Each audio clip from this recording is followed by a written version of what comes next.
Here's something that you should know about today's episode. It's about an Egyptian-Indian trade decision. So, I'm Egyptian. I'll try my best not to be biased, but you will see me being a little bit extra excited to talk about this topic. So, what happened? Egypt and India just announced that they are considering trading with each other with their own currencies, meaning the Egyptian pound and the Indian rupees instead of the US dollars. So my first reaction was, yay, that's good. Yalla Egypt, acha India.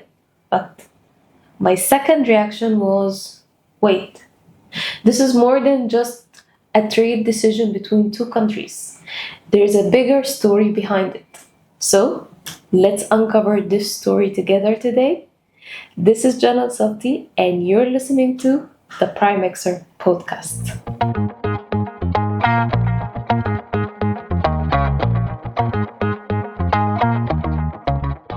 Okay, so here's what's actually happening right now.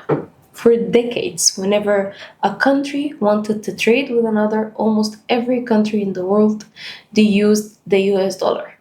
Not because everyone loved the dollar, but because it's like the common agreed on currency for global trading. Just how English is the common language for business, not everyone is British, but it's just a common agreed on language. So, slowly and quietly, countries started asking, do we really need the US dollar? Can't we just use our own currencies instead and cut out the middleman? And honestly, great question. I've been asking this since I was very young. And it turned out there's a word for it. And it's called de-dollarisation. And here's the take. Egypt and India are not the only ones doing this. China and Russia have been settling trades in yuan and rupees for years. And India signed local currency trades agreements with multiple countries. Then Brazil and China settled trades in yuan directly in 2023, cutting the dollar entirely. And even in the BRICS group, that actually includes Egypt, by the way, hence my excitement, even within that group, there's a growing push to find an alternative payment system that does not depend on the dollar. I can almost hear you asking right now, does that mean the dollar is collapsing? No. Not even close. The dollar is by far the world's most dominant currency, and it will remain so for the foreseeable future.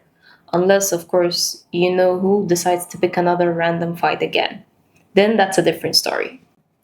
Every time a major economy decides to trade in their local currencies instead of the dollars, the demand for the dollar will go down. And when the demand goes down, the value eventually feels it. So it's not going to happen over one night, but it will happen over the long course of time. And these small decisions, they add up, they pile up. And the traders who understand this will not be surprised when the dollar starts behaving differently from what the charts are suggesting. So the next time you read a headline about two countries trading in their local currencies, don't just scroll past it. This is not just a political story or a trade story or a diplomatic agreement. This is a dollar story, and the dollar is in everything that you trade. This is it for today's episode, everyone. I know that the markets and the news can get overwhelming, and that's what I'm here for. I'm going to simplify these stories for you, not in a textbook kind of way, but in a story kind of way. So, follow Primexar for more insights like this. This was Jana, and you are watching the Primexar podcast. See you in the next one.